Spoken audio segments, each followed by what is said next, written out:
Hello everyone. तो आज के इस वीडियो में हम बात करने वाले हैं आइबुप्रोफेन टैबलेट के बारे में।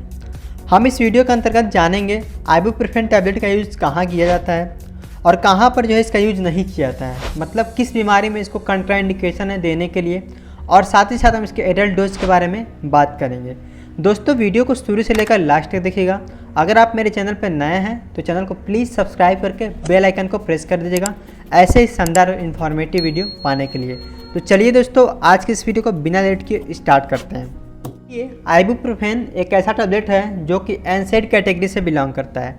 एनसेड मतलब होता है non steroidal anti inflammatory drug, अर्थात जो कैटेगरी होती है सारे के सारे मेडिसिन की, तो आइबुप्रोफेन एक ऐसा मेडिसिन है जो कि एनसेड कैटेगरी से बिलोंग करता है।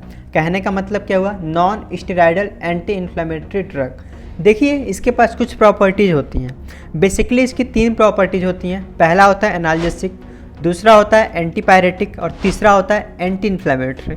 इन तीनों का मतलब क्या हुआ, देखिए एनाल्जेसिक का मतलब होता है कि पेन, अगर आपके बॉडी में पेन है तो उसको ये ठीक करेगा, मतलब दर्द है तो उसको ये ठीक कर देगा। दूसरा है एंटीपायरेटिक, कहने का मतलब क्या है, अगर आपके फीवर हो गया है, ठीक है, बॉडी का टेम्परेचर इंक्रीज हो गया है तो उसमें जो है ये हेल्प करता है ठीक करने में उसको। और तीसरी जो है वो है एंटी इन्फ्लेमेटरी, अर्थात अगर स्वेलिंग हो गई है बॉडी में, कहीं कहीं थोड़ी बहुत स्वेलिंग हो गई है तो वहाँ पर जो है आइबुप्रोफेन का यूज़ किया जाता है। अब आप लोग इस तीनों टर्म को समझिएगा ज़रा, एनाल्जेसिक, एंटीपायरेटिक और एंटी इन्फ्लेमेटरी। देखिए अगर बहुत ही ज़्यादा माइनर जो है मतलब दर्द है, पेन है किसी भी बॉडी के पार्ट में और हल्की फुल्की बुखार लगी हुई है तो वहाँ पर हमें आइबुप्रोफेन का यूज़ कर लेते हैं। लेकिन अगर स्वेलिंग बहुत ज़्यादा हुआ है, ठीक है, तो उस प्रॉपर्टी में यूज़ नहीं होता है। अगर बहुत ज़्यादा स्वेलिंग है तो वहाँ पर हम दूसरी दवा देते हैं। हाँ, अगर थोड़ी बहुत माइनर स्वेलिंग है तो वहाँ पर हम आइबुप्रोफेन का यूज़ कर लेते हैं। देखिए मैंने आपको यहाँ पे 3 चीज़ें बताई, एनाल्जेसिक, एंटीपायरेटिक और एंटी इन्फ्लेमेटरी। अब हम यहाँ पे जानते हैं इसके डोज के बारे में। कहने का मतलब क्या है कि हम इसको कौन कौन से डोज के अकॉर्डिंग देना चाहिए। देखिए मार्केट में आपको ये टैबलेट 3 डोज में मिलते हैं। एक आइबुप्रोफेन 200 mg, एक आइबुप्रोफेन 400 mg और एक मिलता है आइबुप्रोफेन 600 mg, यानी कि 200 mg, 400 mg और 600 mg आता है इसका 3 डोज। हम सबसे पहले बात करते हैं एडल्ट डोज की।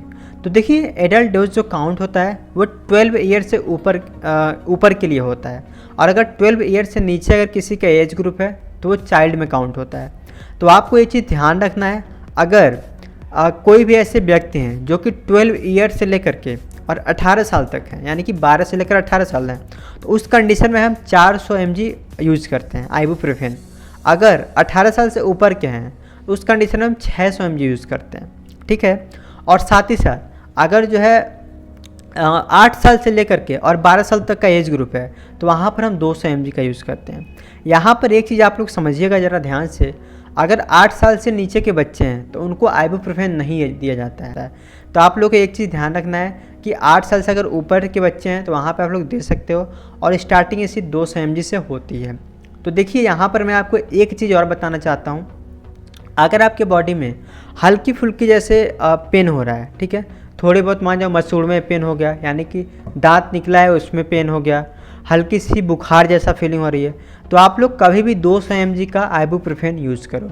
आपको जो है 400 mg और 600 mg नहीं लेने की सलाह दी जाती है। क्यों?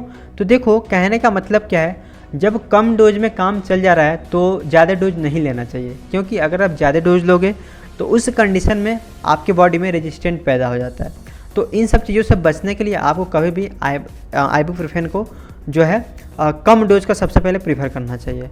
अब हम जो बात करते हैं कि कौन कौन से ब्रांड नेम जो है मार्केट में मिलते हैं, तो देखिए सबसे पहले जो ब्रांड नेम होती है वो आइबुजेसिक होती है।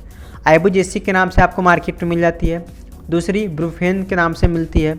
देखिए यहाँ पर ब्रूफेन जो टैबलेट होता है तो आप लोग ये मत समझिएगा जेनरिक नेम है। ब्रूफेन टैबलेट जो होता है वो एक ब्रांड नेम होता है, और साथ ही साथ उसके अंदर जो है वो जेनरिक होता है आइबुप्रोफेन का, ठीक है। तो 400 mg और 600 mg में आता है। साथ ही साथ कॉम्बीफ्लाम एक टैबलेट आता है, उसके अंदर आइबुप्रोफेन और पैरासीटामॉल का कंपोजिशन होता है, ठीक है। तो आइबुप्रोफेन यहाँ पे 400 mg होता है और पैरासीटामॉल 325 mg होता है। ये सारे के सारे ब्रांड नेम हैं जो कि आपको मार्केट में ईजिली मिल जाते हैं। अब हम थोड़ा और बात करते हैं कि और कहाँ कहाँ जो है इसका यूज़ किया जाता है।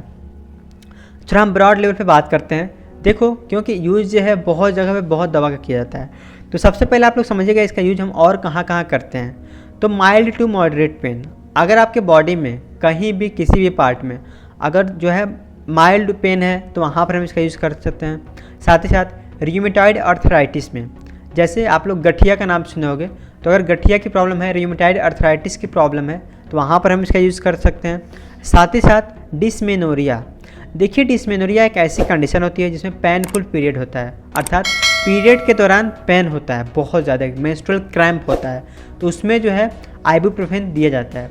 यहाँ पर एक चीज़ आप लोग बहुत ही ध्यान से समझिएगा कि डिसमेनोरिया की कंडीशन में ही केवल दिया जाता है। अगर अल्सर की वजह से या जो है गैस की वजह से पेट में दर्द हो रहा है तो वहाँ पर ये नहीं दिया जाएगा, वहाँ पर आइबुप्रोफेन काम ही नहीं करेगा। साथ ही साथ ऑस्टियोआर्थराइटिस में दिया जाता है। उसके बाद से डेंटल पेन में, अगर दांतों में दर्द है तो वहाँ पर हम ब्रूफेन जो है यूज़ करते हैं। देखिए डॉक्टर का जो सबसे ज़्यादा जो यूज़ किया जाता है, डॉक्टर जो यूज़ करते हैं वो आइबुप्रोफेन का यूज़ करते हैं, जो कि एक एनाल्जेसिक होता है, अर्थात दर्द को बहुत जल्दी ख़त्म कर देता है। साथ ही साथ अगर आपके मस्कुलोस्केलेटन और जॉइंट में किसी तरीके का पेन हो रहा है तो वहाँ पर जो है हम इसका यूज़ करते हैं। तो ये तो हो गई कुछ यूजेस की बात। अब हम बात करते हैं कंट्रा इंडिकेशन की। कंट्रा इंडिकेशन मतलब कहाँ कहाँ इसका यूज़ नहीं करना होता है। देखिए कभी कभी क्या होता है कि किसी व्यक्ति को जो है एनसेड लेने से एलर्जी हो जाती है, ठीक है, तो उस कंडीशन में, एलर्जिक कंडीशन में हम आइबुप्रोफेन का यूज नहीं करते हैं। साथ ही साथ अगर अल्सरेशन है किसी व्यक्ति को, जीआई में ब्लीडिंग हो रही है यानी कि गैस्ट्रोइंटेस्टाइनल ट्रैक्ट में ब्लीडिंग हो रही है, तो वहाँ पर हम कंट्रा इंडिकेशन होता है, हमें वहाँ यूज नहीं करना होता है आइबुप्रोफेन का। साथ ही साथ अगर हार्ट डिजीज़ है तो हार्ट डिजीज़ में भी हम यूज़ नहीं करते हैं। कहीं किडनी डिजीज़ है, अगर किडनी में किसी तरह की प्रॉब्लम चल रही है, मेडिसिन चल रहा है, तो वहाँ पर हम यूज़ नहीं करेंगे। साथ ही साथ अस्थमा की अगर प्रॉब्लम है व्यक्ति को तो हम वहाँ पर भी इसका यूज नहीं करेंगे, ठीक है। तो ये सारी की सारी चीज़ें थी जो कि इन सब चीज़ों में कंट्रा इंडिकेशन होती है आइबुप्रोफेन की, वहाँ पर नहीं देना होता है। देखिए साथ ही साथ मैं आपको एक चीज़ बता देना चाहता हूँ कि कुछ इसके साइड इफ़ेक्ट होते हैं, जैसे ब्लड विजन होते हैं, डिजीनेस होते हैं, तो वहाँ पर जो है साइड इफ़ेक्ट अगर दिखती है दवा को लेने के बाद आप लोग तुरंत डॉक्टर से कंसल्ट कर सकते हैं। तो ये सारे इन्फॉर्मेशन थी। आई होप कि आपको ये वीडियो समझ में आया होगा। वीडियो समझ में आया हो तो चैनल को प्लीज़ सब्सक्राइब कीजिएगा, वीडियोज़ को लाइक कीजिएगा और दोस्तों के साथ शेयर ज़रूर कीजिएगा। तो चलिए दोस्तों, मिलेंगे ऐसे एक शानदार इन्फॉर्मेटिव वीडियो में। तब तक के लिए bye bye, take care, keep learning and keep exploring yourself. Have a good day. Thanks for watching this video. धन्यवाद।